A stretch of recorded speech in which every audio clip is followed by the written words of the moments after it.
उनके पास क्या था, वो मुद्रिका थी। दूसरे दिन में आने से पहले वो नदी में स्नान करने के लिए गए, वो मुद्रिका भी नदी में गिर गए।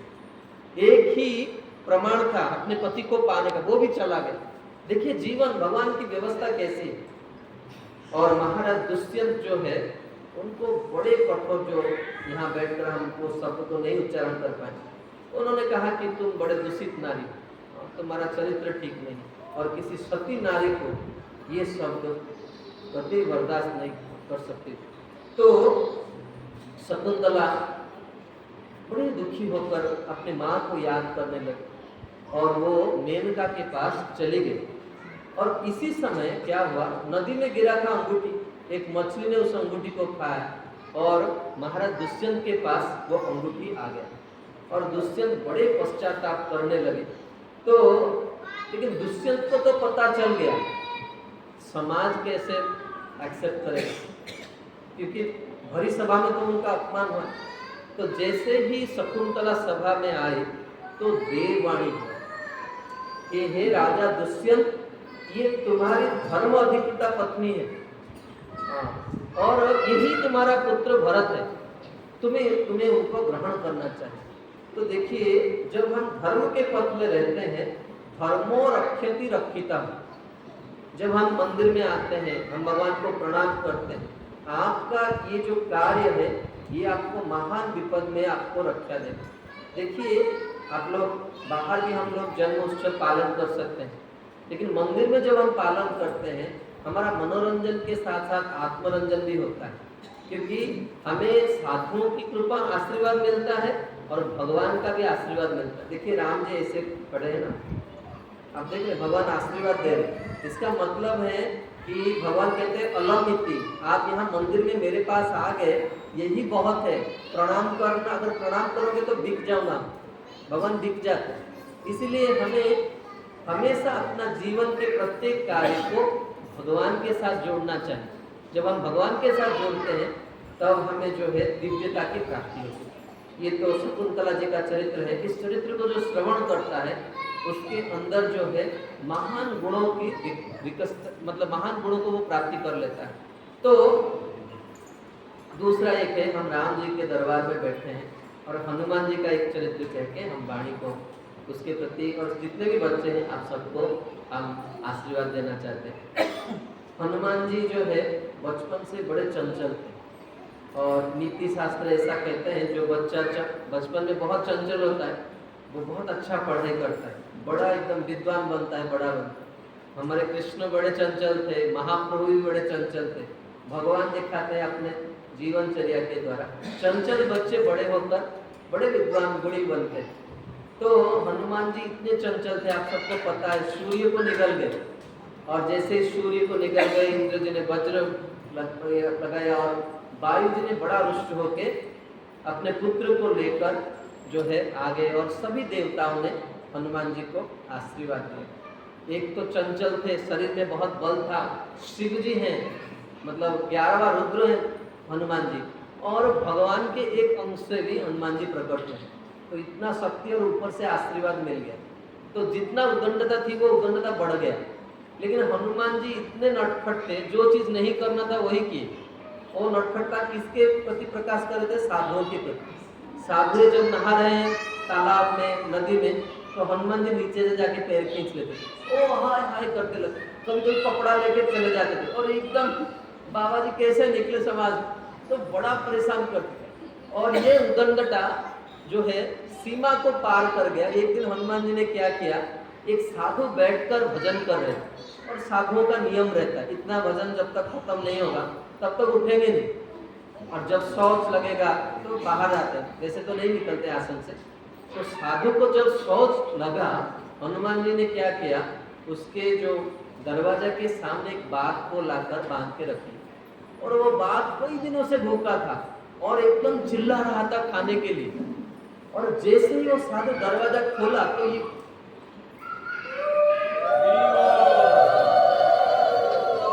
बाघ एकदम दहाड़ रहा है। तो साधु को जो सोच लग रहा था वो कुछ क्षण के लिए बंद हो गया, लेकिन कैसे रोके? अभी तो पहले जमाने में तो ये मतलब अटैच टॉयलेट नहीं था ना, वो बाहर जाते थे शौच के लिए। तो साधु जब पीछे के दरवाजा खोला, एकदम भयंकर हाथी खड़ा है, मारने के लिए दौड़ रहा है। और कैसे, अभी तक रूम के अंदर तो सोच नहीं कर सकता है, और पागल हो गया व्यक्ति, सोच को नियंत्रण करना संभव है क्या? तो जब खिड़की से देख रहे हैं, हनुमान जी ये दृश्य को देखकर एकदम हंसी से लोटपोट हो रहे भूमि में। साधु को बड़ा क्रोध आया और साधु हनुमान जी को बोला, अरे दुष्ट बालक, इतना घमंड है तुझे आशीर्वाद देने के कारण, तू इतना घमंडी हो गया, हम तुझे अभिशाप देते हैं। जितना भी तुझे आशीर्वाद मिला, जितना विद्या मिला, तो सब कुछ तू भूल जा। तो हनुमान जी तो भगवान के अंश थे, उनको अभिशाप मिला। तो हनुमान जी ने क्या किया, प्रणाम किया साधु को। तो साधु का हृदय बड़ा कोमल होता है। तो साधु हृदय नवनीत समान, गोस्वामी जी ने लिखा है। तो उन्होंने आशीर्वाद दिया, जब कोई तुम्हें याद दिलाएगा तुम्हारे गुणों को, तब तुम वापस उसको प्राप्त कर सकोगे। और जैसे ही हमारे यहाँ एक बात कहा जाता है, लातों के भूत बातों से नहीं मानते। हम हमेशा भगवान से यही प्रार्थना करते हैं, प्रभु अच्छा से समझा दीजिए, हम मान जाएंगे, लात हमें नहीं चाहिए। देखते ना, हम हमेशा कहते हैं, माँ जो एक कटोरा लेके आती है खाना, जो जैसे भी वो बच्चे को खिलाएगा, समझाएगा, प्यार से खाओगे तो खा लोगे, नहीं तो लगाएगा पीठ से एक तरफ और मुंह से डालेगा। भगवान भी वैसा है, जो चाहते। अर्जुन ने कहा हम युद्ध नहीं करेंगे, हम सन्यासी बन जाएंगे।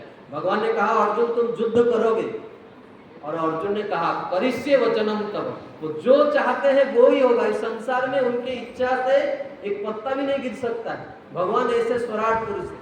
इसीलिए प्रभु आप हंसी खुशी हमें समझा दीजिए, हमें दुष्ट मत बनाइए, हमारा मन को स्थिर रखिए, ताकि हम जो है जीवन में श्रेय में चल सकें। तो हनुमान जी जैसे उनको साथ मिला, पहली बार जीवन में हनुमान जी चलकर घर को आए, और अंजना केसरी देखकर उनको टेंशन हो गया, अरे हमारा बच्चा चल के आ रहा है, क्यों आ रहा है, उसको क्या हुआ? मतलब हनुमान जी कभी ऐसे घर, कभी कहाँ से कूद कर आ रहे, कभी किसके साथ झगड़ते हुए आ रहे, कभी घर में चलकर प्रवेश नहीं किया था। आज पहली बार चलकर आए तो माता पिता को टेंशन हो गया, अरे हमारे बच्चे को क्या हो गया। तो हनुमान जी जैसे घर में घुसे और अपने पिता केसरी से बोले कि बाबा हम स्वाध्याय करना चाहते हैं, हम पढ़ना चाहते हैं। देखिए साधु का ये अभिशाप भी कितनी बड़ी कृपा। साधु का आशीर्वाद और साधु का अभिशाप, ये दोनों समान, दोनों जीव का कल्याण करता है। तो हनुमान जी ने जैसे सोचा, जैसे हर एक माता पिता चाहता है ना अपने बच्चों के लिए, वो सबसे अच्छा प्लान करता है उसकी स्थिति के हिसाब से। इसीलिए हम हमेशा गृहस्थों को कहते हैं कि आप जब भी मंदिर आइए अपने बच्चों को लेकर आइए। आप नहीं जानते जब वो आएंगे, थोड़े अभी शोर करेंगे, कथा में डिस्टर्ब हो रहा है, लेकिन ठीक है, ये सुरक्षा कवच है उनका। जब वो बड़े होंगे, मन में हृदय में विकार आएगा ना, यही चीज उनको प्रोटेक्ट करेगा। यही चीज जो शराब को हमने देखा, हमने हमारे जो मतलब अभी भी हम विद्यार्थी हैं, हम 6 साल हॉस्टल में रहे और हमारे सारे मित्र शराब पीते थे, लेकिन हमने जीवन में इस व्यासासन पर बैठकर कह रहे हैं, हमने जीवन में कभी भी शराब को हाथ नहीं लगाया, भगवान की कृपा से। और हम इस व्यासासन पर बैठकर, ये हमारे माता पिता का आशीर्वाद है। प्रत्येक गृहस्थ व्यक्ति को अपना आचरण बहुत पवित्र रखना चाहिए। आपके जीवन की थोड़ी सी भूल एक मासूम की जिंदगी नष्ट कर देगा। आप नहीं जानते आप क्या कर रहे हैं अपने बच्चों के साथ। वो कैसे माता पिता है जो अपने भद्दा वस्त्र लेकर अपने बच्चों को पहनाते हैं, आप ही उनका भविष्य नष्ट कर रहे हैं। हमने आज कह रहे थे प्रभु जी को, अपने बच्चों को, अगर आपके बच्चों के पास सद्गुण भी नहीं है, हमारे वैदिक शास्त्र कहता है कैसे बच्चों के अंदर सद्गुण का विकास हो। तो केसरी ने सोचा अगर आप ये कार्य नहीं करेंगे तो आपका बच्चा बड़े होकर बोलेगा मेरे माता पिता नालायक, उन्होंने मेरे लिए कुछ नहीं किया, मेरे पास बहुत गुण। तो केसरी ने अपने हिसाब से सूर्य के पास लेके गए। उस समय सूर्य नारायण का स्कूल जो है आज सबसे प्रसिद्ध स्कूल है, और केसरी जैसे बच्चे को लेकर गए तो सूर्य नारायण कहे कि आपका बच्चा पढ़ नहीं सकता, एडमिशन फुल, पूरा एक भी सीट खाली नहीं। तो हनुमान जी ने सूर्य नारायण को प्रणाम किया और उन्होंने कहा कि हे देव, हम आपसे कुछ प्रश्न कर सकते हैं? तो सूर्य ने कहा पूछो। तो उन्होंने कहा आप पढ़ाना चाहते हैं कि नहीं, आप मुझे पढ़ाना चाहते हैं कि नहीं? सूर्य नारायण ने कहा मुझे पढ़ाने में कोई तकलीफ नहीं, लेकिन तुम बैठोगे कहाँ? हनुमान जी ने कहा उसकी जिम्मेदारी आप हम पर छोड़ दीजिए, हम कैसे बैठेंगे ये हम तय कर लेंगे, बस आप पढ़ाने का अगर मुझे शिष्य के रूप में ग्रहण करने के लिए अनुमति दे देंगे तो हम उसको सोच लेंगे। और हनुमान जी ने क्या किया, वो मूविंग स्कूल था, ऐसा नहीं कि एक जगह बच्चे जा रहे पढ़ रहे, सूर्य तो घूमेंगे ना, पूरा ब्रह्मांड घूमेंगे और उनके रथ के ऊपर सब विद्यार्थी बैठकर पढ़ाई करें।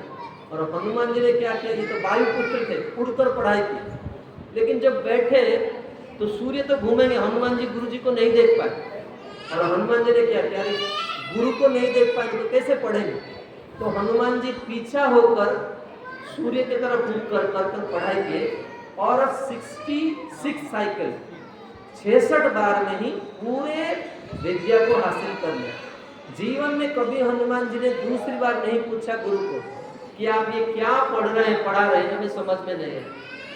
इसीलिए हनुमान जी के चरित्र में ये शिक्षा मिलता है कि जब हम विद्यार्थी हैं, आप में से कितने विद्यार्थी हैं अभी पढ़ाई कर रहे हैं, हाथ उठाइए। विद्यार्थी को कभी भी फैसिलिटी नहीं देखना चाहिए। हनुमान जी ने कभी फैसिलिटी नहीं देखा। अगर समय होता, समय कम है, कभी हम दूसरी बार बोलेंगे कि हम किस तरह से अच्छा पढ़ाई कर सकते हैं। हाँ, पढ़ने का मनोभाव कैसे, सभी चीज वेद में है, भागवत में है, रामायण में है, महाभारत में है, बस उसको हमें सुनना चाहिए। पहले जमाने में शास्त्र सुनते, अभी हम अगर पढ़ाई कोई करना चाहता है तो उसको मोबाइल यूज कम से कम करना चाहिए, तब वो पढ़ने का अभ्यास कर सकता है। बड़ा खतरनाक चीज है ये गैजेट। तो ठीक है, हनुमान जी जब पढ़ाई खत्म हो गया, हनुमान जी जाकर गुरु जी को प्रणाम किए और उन्होंने पूछा कि हम क्या गुरु दक्षिणा दें। ये प्रत्येक व्यक्ति को करना चाहिए, बिना दान बिना दक्षिणा की विद्या आपके पास नहीं रहेगी, कभी भी नहीं रहेगा, वो छोड़ के चला जाएगा। लेकिन उनके गुरु जी ने जो दक्षिणा मांगा हनुमान जी से, इस धरती का कोई इंसान वो दक्षिणा नहीं दे पाए। हम आपको एक पूछते हैं एक बात, अगर विधान प्रभु आप ऑफिस में काम कर रहे हैं, आपको पता चला आपका ऑफिसर 1 नंबर का लल्लू है, आप उसके पास रह पाए? एकदम। अगर रहते भी हैं तो बीच बीच में बोले तुमको ये पता नहीं है, इतना नहीं जानते हो। हनुमान जी को सूर्य ने कहा मेरा एक पुत्र है जो सभी गुणों में तुमसे कम है। गुरु जी ने भी कह दिया मेरा जो पुत्र है वो तुमसे हर गुण में कम है, लेकिन मैं ये चाहता हूं तुम उसको सहायता करो, तुम उसकी सेवा करो। और हनुमान जी ने प्रणाम किया और सुग्रीव जी के पास आए। हनुमान जी ने कभी भी सुग्रीव जी को तू करके नहीं बुलाया। एक अंतिम चरित्र कहकर वाणी को विराम देंगे, जो यहाँ पर बैठे हुए हम सभी के जीवन में गलती होता है। देखिए, जब हनुमान जी राम जी से मिले, राम जी ने रावण को मारा और वापस आए, जब राज्याभिषेक हो गया तो राम जी ने सबको भेजा कि आप जाकर अपने अपने राज्य संभालिए, प्रजाओं को सुखी करिए। हनुमान जी ने देखा राम जी क्या करते हैं, जैसे विभीषण को बुलाया, सबको कहा देखिए ये विभीषण है, इनकी कृपा के बिना मैं युद्ध नहीं जीत सकता था, और उनको कुछ ना कुछ गिफ्ट देते थे कि आप लेके जाए। ये वैदिक परंपरा, गिफ्ट जरूर मिलना चाहिए। तो हनुमान जी ने जब देखा गिफ्ट मिल रहा है, हनुमान जी ने कहा बाप हमें गिफ्ट नहीं चाहिए और हमें यहाँ छोड़कर भी हम नहीं जाएंगे, हम राम जी के हैं और राम जी हमारे, हम यहाँ से नहीं जाएंगे। और हनुमान जी के ये मनोभाव को राम जी ने भी ग्रहण कर लिया, एकदम पक्का हो गया, अब तो कोई नहीं निकल, राम जी भी राजी हो गए। लेकिन देखिए हनुमान जी ने क्या किया, जैसे ही राम जी ने बड़ी सभा में कह दिया कि हनुमान जी आज से अयोध्या में रहेंगे, बड़ी सभा में हनुमान जी उठे। इसीलिए पूरे ब्रह्मांड में और पूरे भगवान के जितने भी स्वरूप हैं, उनके जितने भी भक्त हैं, हनुमान जी सर्वोपरि।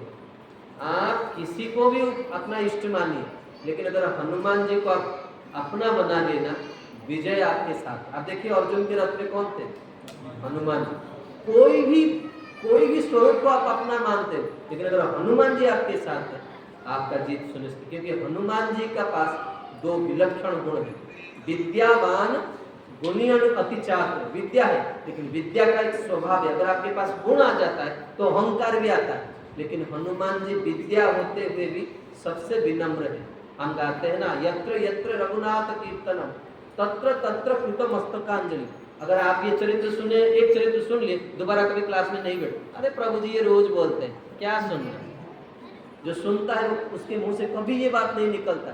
लेकिन हनुमान जी इस ब्रह्मांड में निरक्षर भट्टाचार्य भी कथा कहने के लिए बैठता है, व्यासासन पर सबसे पहले श्रोता हनुमान जी बैठते हैं उसकी कथा सुनने के लिए। और ब्रह्मांड में जितनी जगह कथा पहले हनुमान जी बैठते हैं। और हनुमान जी ये सिखाते हैं कि हमें विद्वान बनकर कथा नहीं सुनना चाहिए, हमें भक्त बनकर कथा सुनना चाहिए, तब कथा हमारा कल्याण करेगा।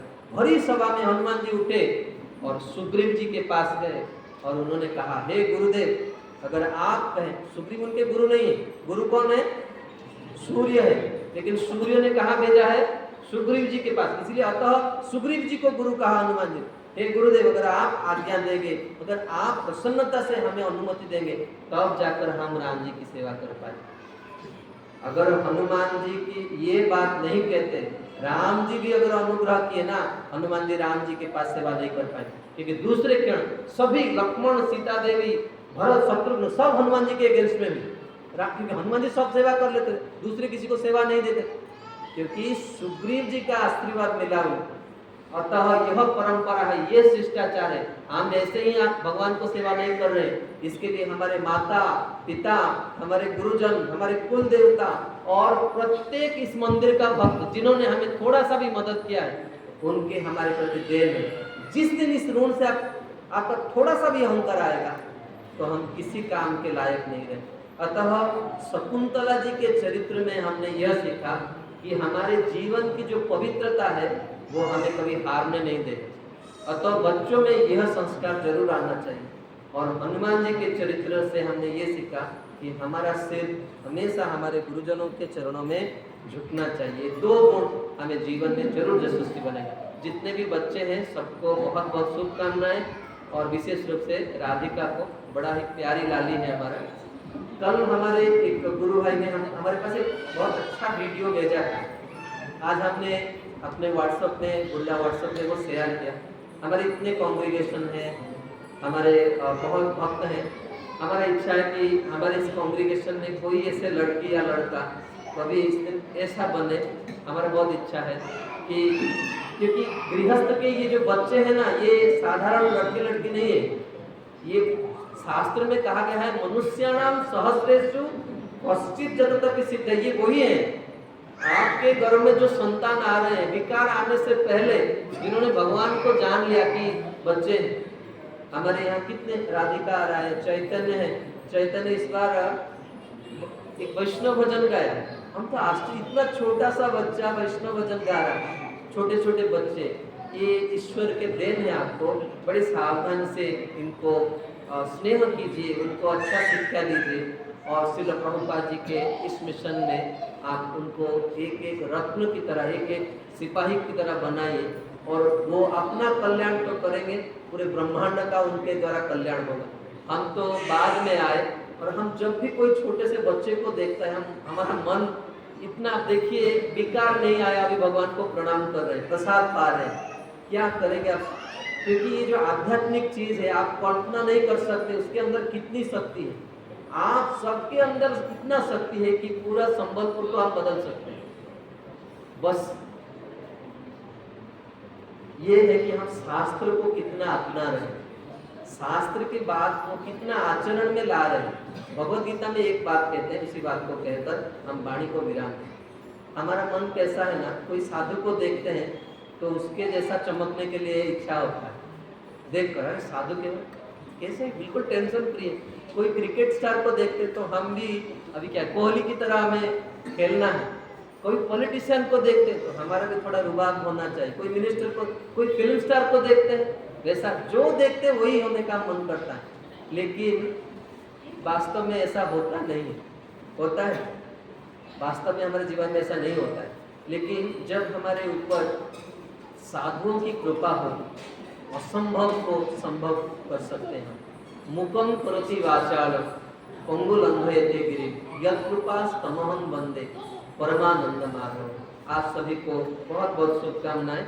आपके जीवन सुखमय हो, परिवार के साथ आप सुख से व्यतीत करें, आपको प्रचुर धन की प्राप्ति हो, आप लोग यशस्वी बने, दीर्घायु बने और अंतिम में जिसके लिए मनुष्य शरीर मिला है आप सभी को भगवान की कृपा प्राप्ति हो। इन शुभकामनाओं के साथ वाणी को विराम देते हैं। सीताराम लक्ष्मण हनुमान जी महाराज की जय, जगतगुरु श्री प्रभुपाद की जय। और अंतिम में साधु भूषण प्रभु, उनके धर्म पत्नी, उनकी माता पिता सब आए हैं। आप सबको बहुत बहुत साधुवाद। हमने जीवन में कभी भी जन्मदिन किसी का पालन नहीं किया था, आज पहली बार जो विद्या कुछ गुरुजनों से मिला था आपके कारण हेतु बना।